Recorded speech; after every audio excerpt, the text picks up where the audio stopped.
भंजनगर निर्वाचन मंडलीर भंजनगर पंचायत समिति सम्मिलनी कक्षरे आज प्रथम पंचायत समिति साधारण बैठक पंचायत समिति अध्यक्ष श्रीजुक्त नरिसभा नायकों अध्यक्षतार अनुष्ठित हो जाइए। एही बैठक में मुख्य अतिथि भाव मान्यवर जंगल परिवेश जलवायु परिवर्तन और संसदीय व्यापार मंत्री श्रीजुक्त विक्रम केशरी आरूख जोगदे दलगत निर्विशेष ओडिशा सरकार विभिन्न जनहितकारी योजना किभली भावे जनसाधारण पाखरे पहुंची पारिबो सेथिपाई आंतरिक उद्यम करिबा पाई आह्वान देथिले।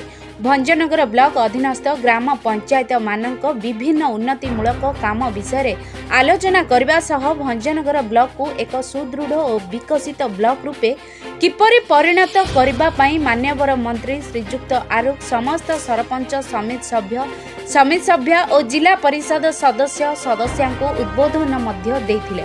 एथिरे भंजनगर पंचायत समितिर अध्यक्ष उपाध्यक्षा श्रीमती राजलक्ष्मी प्रधान, भंजनगर बीडीओ सांसद प्रतिनिधि श्रीजुक्त दिवाकर नायक, भंजनगर ब्लॉक अधीनस्थ समस्त सरपंच समिति सभ्या जिला परिषद सदस्या विभिन्न सरकारी अधिकारी समाजसेवी और मान्य गण्य व्यक्तिगण उपस्थित थे। निराकार साहू रिपोर्ट नीलचक्र लाइव।